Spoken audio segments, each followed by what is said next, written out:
In the early months of the Second Boer War, the British Empire, vast, industrial and supremely confident, was about to face humiliation at the hands of farmer soldiers. Yet, on a windy ridge outside a small railway station called Elandslaagte, 3,500 British soldiers would reverse that narrative. Their stand would become one of the most dramatic moments of 1899, a victory pulled from what looked like certain disaster. The Boer War had begun badly for Britain. Commandos, small, mobile, and fiercely accurate with their German-made Mauser rifles, had crossed the frontiers with startling speed. Within days they'd seized key towns, cut telegraph lines, and surrounded isolated garrisons. Newspapers back in London were already asking whether the Empire's army had gone soft. Against that backdrop, the story of Elandslaagte became a badly needed legend. Proof that British discipline, organization, and firepower could still triumph against odds. But this battle was never just about military glory. It was about adaptation, how an army raised on parade ground drill had to learn modern warfare in real time. It was about human endurance, where men who joined the colors for steady pay suddenly faced the full brutality of industrial-age combat. And above all, it was about leadership under pressure, the moment when a cautious general and an audacious subordinate gambled everything on a single assault. On the 21st of October, 1899, the weather over northern Natal was deceptive. The sky was clear, the air cool, the kind of morning that promised calm. Yet by dusk, that same calm would give way to the roar of artillery, the rattle of rifle fire, and the screams of the wounded across the veldt. Outnumbered, exposed, and facing entrenched marksmen on commanding ground, British troops advanced into a storm of bullets and somehow kept going. The ridge east of the railway station looked unremarkable, a low, rocky rise broken by scrub and stone. But it was the key to the region's rail lifeline. Whoever held it could choke off supplies and reinforcements to the besieged town of Ladysmith to the south. For General Sir George White, that could not be allowed. He needed to strike fast, clear the position, and remind both his men and the enemy that British steel still mattered. Command of the operation went to Major General John French, a restless cavalryman whose aggressive instincts clashed with the caution of his seniors. French was bold, pragmatic, and unafraid of risk. He believed in combined arms, artillery to suppress, infantry to storm, and cavalry to exploit. What he devised at Elandslaagte was textbook in design but daring in execution. A coordinated assault by 3,500 men against nearly 1,000 entrenched Boers on high ground. The coming hours would test every assumption about British warfare. Could drilled infantry cross open ground under modern rifle fire? Could cavalry still matter in an age of smokeless powder? Could command and control survive the chaos of long-range shooting and invisible enemies? The answers would come at a terrible price. Elandslaagte would become a proving ground for a new century's wars, a small, savage battle that foreshadowed everything the world would later learn about courage, technology, and the cost of command. Long before the guns opened at Elandslaagte, the ground for war had been laid by gold, pride, and politics. South Africa in the late 19th century was a mosaic of power. British colonies at the coast and Boer republics inland. The discovery of diamonds at Kimberley and gold on the Witwatersrand transformed those republics into some of the richest territories on earth, and made them irresistible to an empire hungry for resources and control. To the British, the Boer republics, the Transvaal and the Orange Free State, were backward, isolationist, and inconvenient. To the Boers, they were the last outposts of independence in a world being consumed by imperial ambition. The collision was inevitable. At the heart of the tension stood President Paul Kruger, the aging patriarch of the Transvaal. Canny, stubborn, and deeply religious, Kruger saw through British diplomacy with the clarity of a man who had fought too many wars to be fooled again. Opposite him stood Alfred Milner, Britain's High Commissioner, an imperial idealist who viewed Boer independence as an obstacle to civilization. To Milner, annexation was not a question of if, but when. The pretext came in the form of the Highlanders, foreign workers mostly British who flocked to the Transvaal's gold mines. Milner claimed they were denied political rights and mistreated, a narrative eagerly amplified by London newspapers. In reality, the issue was control. Whoever ruled Johannesburg's mines ruled South Africa's future. By 1899, tension had reached breaking point. The Boers, outnumbered but fiercely independent, watched British troops mass along their borders. On October 11th, Kruger's government delivered an ultimatum: withdraw your forces within 48 hours or face war. It was a desperate bluff, or so London thought. When the ultimatum expired, the Boers struck first. Commandos on horseback crossed the borders by night, moving with breathtaking speed. Telegraph lines were cut, railways sabotaged, British garrisons overwhelmed. In a matter of days, colonial complacency turned to alarm. The Empire's professional army, trained for parade ground warfare, found itself ambushed by farmers who could shoot the eye out of a springbok at 300 yards. In Natal, the key northern province, the Boers pushed toward Ladysmith, threatening to cut British control in half. Local commanders fell back in confusion. But for all the setbacks, General Sir George White, newly arrived from India, refused to yield. He understood that losing Ladysmith would mean losing the campaign. To regain momentum, he needed a victory, any victory. Reports soon arrived. A Boer force had occupied Elandslaagte station, a vital node on the railway north of Ladysmith. The ridge above it bristled with trenches. From there, the Boers could raid supply lines at will. White saw his chance. If he could smash that detachment, he could buy breathing room for the defense of Ladysmith and restore British morale. What followed was not simply a tactical decision, it was an act of psychological warfare. The British army needed to prove to itself that it could win, and Elandslaagte, a nameless dot on the map, would become the place where that proof was written in blood.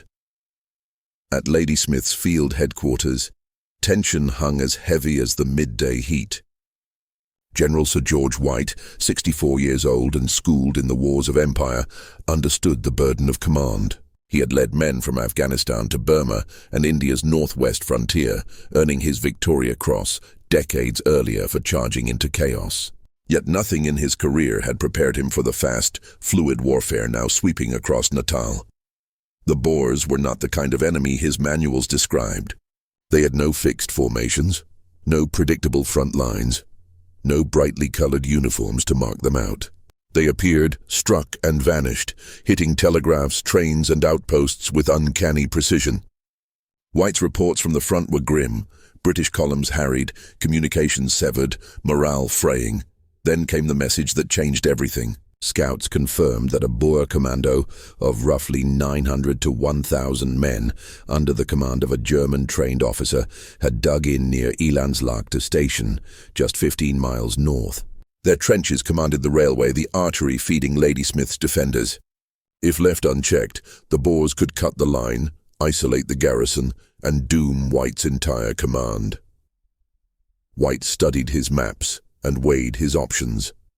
He could retreat, fortify, and wait for reinforcements from the coast. But retreat meant ceding the initiative and inviting siege. He could ignore the threat, but that risked strangling his supply chain. Or he could attack, risking men and reputation to seize back control. He chose to strike. For the task, he needed a commander who believed in movement, aggression, and audacity, qualities often discouraged in the rigid Victorian hierarchy. That man was Major General John Denton Pinkstone French, a cavalry officer whose energy bordered on reckless brilliance. French had served in the Sudan and understood speed, coordination, and surprise. He was new to South Africa, but already restless, impatient with the cautious pace of his superiors. When White summoned him on the evening of October 20th, the meeting was brisk. The orders were clear. March north at dawn, engage the enemy at Elandslaagte, and drive them from their position before they could be reinforced. French accepted immediately. For him, this was more than an assignment. It was a chance to vindicate his belief that mobility, not caution, would win the war. He assembled a mixed force of about 3,500 men, infantry from the Manchester Regiment, the Devonshire Regiment, and the Gordon Highlanders, cavalry from the 5th Lancers and Imperial Light Horse, and a powerful artillery contingent, including naval guns, dragged inland from the coast. Supporting them were engineers, medical units, and supply wagons stretching for miles, a small but complete expeditionary column. That night, in the flicker of lamplight, French and his staff pored over maps. His plan was deceptively simple. Advance at dawn along the railway, deploy artillery to pound the ridge, then send infantry forward in two coordinated columns, one attacking from the south, the other from the north. Once the Boers broke, his cavalry would ride them down. It was textbook strategy, but war rarely obeys textbooks. What French couldn't yet know was that the ground ahead, open, exposed, and swept by enemy rifles, would test every ounce of discipline in his ranks. By dawn, the column was ready to move. Men shouldered packs and rifles. Horses were saddled, guns limbered. In the cool stillness of the Natal morning, French mounted his horse and gave the quiet order to advance. The long march to Elandslaagte had begun. The force that marched out of Ladysmith that October morning was a microcosm of the British Empire, an army of regions, accents and experiences bound by one flag. Each regiment brought its own traditions, character, and fighting spirit. At its core were the infantry, the enduring backbone of any British field army. The Manchester Regiment, drawn from industrial northern towns, embodied the working-class soldier's grit, steady, pragmatic, and unflinching under fire.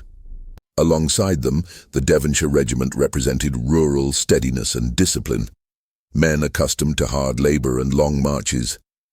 Completing the trio stood the Gordon Highlanders, the pride of Scotland, whose kilts and pipes symbolised both tradition and ferocity. They carried reputations forged at Waterloo in India and across the Empire's endless frontiers. Supporting the infantry came the artillery, the voice of modern war. French's column included field batteries of 15-pounder guns capable of rapid fire and precise targeting, and heavier 12-pounder naval guns improvised onto wheeled carriages. They were crewed by professional gunners who understood the delicate arithmetic of range, fuse timing, and trajectory. For all their mechanical precision, these men knew that artillery was as much art as science, especially when your own infantry had to advance into the smoke you created. Then came the cavalry, the 5th Lancers, the Empire's old-school warriors, and the Imperial Light Horse, colonial volunteers who rode like Boers and fought like professionals. The Lancers' 9-foot spears looked anachronistic in an age of smokeless powder, but their spirit remained medieval, aggressive, proud, and trained for shock action. The Light Horse, meanwhile, represented the frontier, settlers, miners and hunters who knew the terrain, the weather and the enemy's tricks. Every regiment, every gun, every horse had its role, and behind the fighters moved the invisible lifeline of war: supply wagons, ammunition carts, medical teams, engineers with spades and wire cutters, signalers carrying heliographs and flags. The column stretched across the veldt in a sinuous line of men, animals, and wheels, disciplined chaos moving north. French's plan was direct, yet flexible. Once within range, his artillery would deploy on open ground south and west of the ridge, hammering the Boer trenches and gun emplacements. The infantry would advance in two columns: Hamilton's southern group, Devon's and Imperial Light Horse, and Cunningham's northern attack, Gordon's and Manchester's. The cavalry would hold back until the moment of decision, ready to exploit any breakthrough. It was a plan born of pragmatism and audacity. Overwhelm a numerically smaller but well-entrenched enemy through synchronization and sheer momentum. Success required timing, communication, and nerve. As the first wheels rolled over the dusty track, the rising sun caught the brass buttons and rifle barrels of the marching soldiers. They were heading toward one of the defining tests of the early war, where the old world of red-coated heroics would collide with the deadly precision of modern firepower. The column moved out before dawn. The sky was pale, the air crisp, and for a few fleeting minutes war felt almost peaceful. Men trudged in silence at first, adjusting packs, checking straps, listening to the creak of leather and the rhythmic clop of hooves. Ahead lay 15 miles of grassland and the ridge that would decide their fate. The march was a test of endurance. Wool uniforms clung to sweat as the sun climbed higher, turning the Natal spring into an oven. Dust-coated faces and rifles alike. Officers rode along the flanks, ensuring pace and order, while sergeants barked reminders. Keep interval. Check water. Small errors, an empty canteen, a broken strap, could cost a life before the first shot was fired. Within each company, conversation flickered like sparks. Some joked about home, others speculated about what awaited them. Private Thomas Jenkins, 19 years old from Lancashire, felt the weight of both his rifle and his thoughts. He'd joined to escape the mines, not expecting to meet death on a South African hillside. Yet here he was, marching toward gunfire he couldn't yet hear. By mid-morning, cavalry scouts rode back with reports. Boer pickets sighted ahead, entrenched on high ground near the railway. French called a halt. Men dropped packs, grateful for a few moments' rest. The general and his staff rode forward to reconnoiter.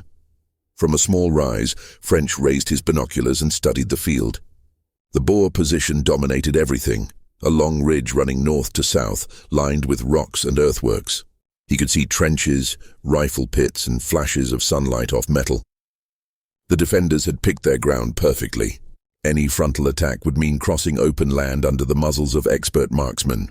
French considered alternatives. There were none easy. He would have to fight uphill into fire. But he also saw opportunities. The ridge was long, the defenders stretched thin, and his guns outnumbered theirs 10-1. If he hit both flanks at once and kept them under relentless bombardment, he could split their line before they knew what was happening. Behind him, men filled canteens, checked sights, and watched distant figures move along the ridge. The calm before combat was its own kind of torture. Every soldier knew the stillness would not last. When the order came to advance, they formed up in long, staggered lines, the railway their guide. The veldt stretched ahead, golden and deceptive, beautiful and deadly. Somewhere beyond that horizon, the first bullets of the day were waiting. Elandslaagte was no longer a name on a map. It was a destination, a challenge, and within hours, it would become a legend. By noon, French's reconnaissance confirmed the worst. The Boers held a textbook defensive position. Their trenches zigzagged along the crest of the ridge, and behind them, hidden in folds of ground, were two artillery pieces, German-made, precise, and deadly. From that vantage they could rake any approach. But war favors the adaptable, and French was nothing if not pragmatic. Standing beside his officers, he marked positions in the dirt with his riding crop, sketching his revised plan. His guns would take up position on a broad plain west of the ridge. Once they opened fire, the infantry would advance in two thrusts, Hamilton from the south, Cunningham from the north. The cavalry would remain in reserve, ready to sweep the field once the defenders broke. He knew what this meant. His men would have to cross 1,500 yards of open veldt under sustained rifle fire. It was a deadly prospect, but delay was worse. Every hour risked Boer reinforcements from the main army pressing toward Ladysmith. The ridge itself was unremarkable to the eye, but treacherous to the soldier. Between the railway and the Boer trenches lay grass, broken by shallow hollows. Dead ground, where men could shelter between bursts of fire. Those folds would become lifelines. As French finalized his orders, his subordinates made final checks. Ammunition was distributed, water bottles filled. Each battalion commander gathered his men and explained the plan in plain language. Advance steadily. Use cover. Trust your training. Far across the field, Boer Commander General Koch watched through his own glass. A veteran of Europe's Prussian school, he had dug deep, fortified well, and expected the British to break themselves on his walls of rock and dirt. Yet even he felt a flicker of unease as the sun caught the flash of British gun carriages wheeling into position. For the next hour, the veldt was silent, save for the shifting of horses and the metallic clatter of shells being loaded. The tension was physical, pressing down like the humid air. At 12:45 p.m., French lowered his binoculars. Open fire. The silence shattered. 24 British guns erupted almost in unison, their recoil jolting the earth. The air filled with the scream of shells arcing toward the ridge, followed by explosions that tore rock, dirt, and smoke into the sky. The bombardment rolled like thunder, echoing for miles. Soldiers who had never heard artillery before felt it in their chests more than their ears. The Boers ducked into trenches as shrapnel and stone rained down.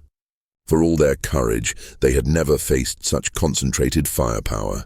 Each shell burst with a metallic shriek, spraying fragments that cut down anyone caught in the open. Their own guns replied, just 2 or 3 pieces, but their accuracy was uncanny.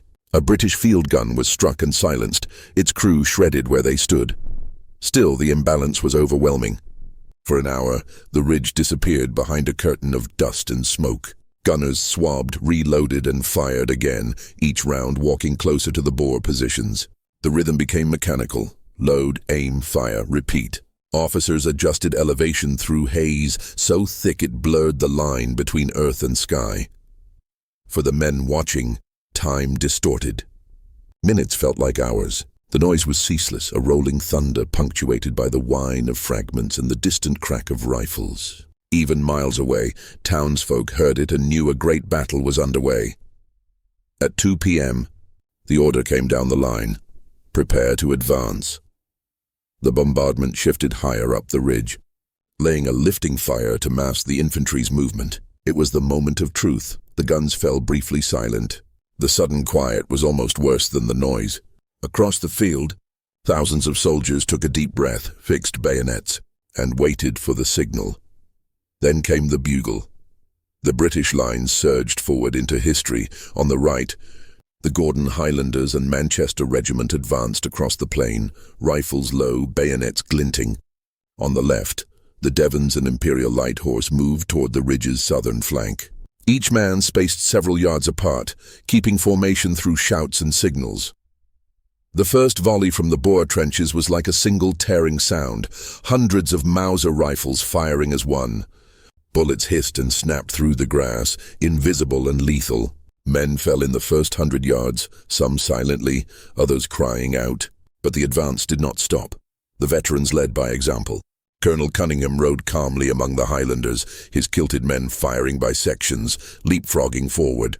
The younger officers shouted themselves hoarse, urging their companies on.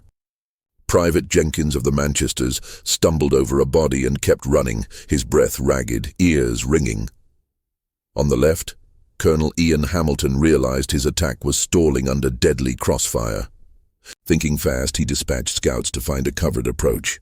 They discovered a dry gully, narrow, winding and unseen from the ridge. Hamilton diverted his men through it, turning the flank while the Imperial Light Horse led the way, crawling, climbing, inching forward unseen. For nearly an hour, the battle hung in balance. Every yard was paid for in blood, yet discipline held. Fire and movement carried the line closer, 200 yards, 800, 600. At 300 yards, Colonel Cunningham saw the moment had come. He stood, sword raised, and gave the immortal order. Fix bayonets. Metal clicked onto rifle muzzles in a rippling wave. Then came the skirl of bagpipes.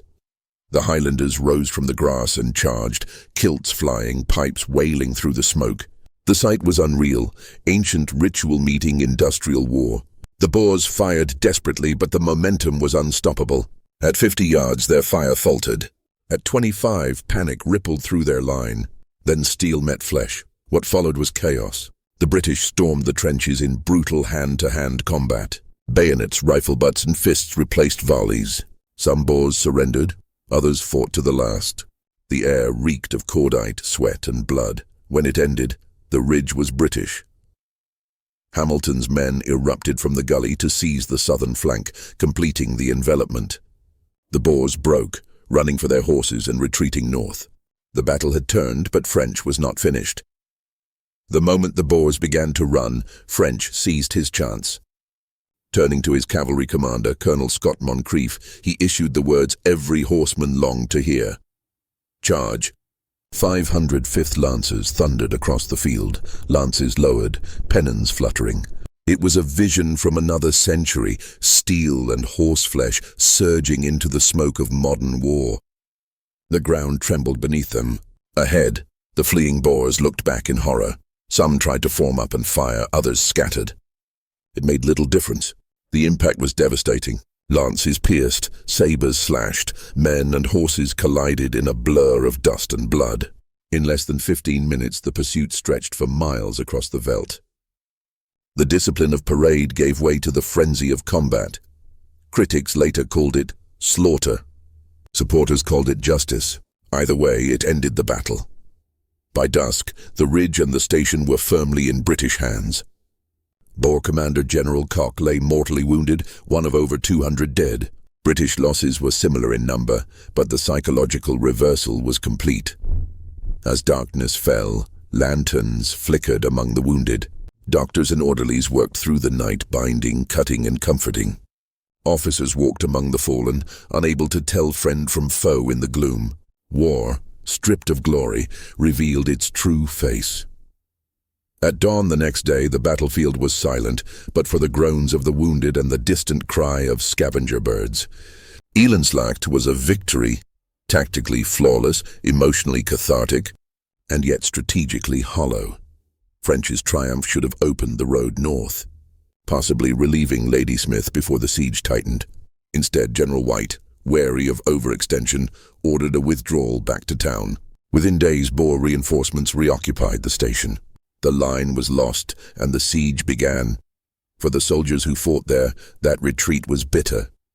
They had bled for the ridge, buried friends under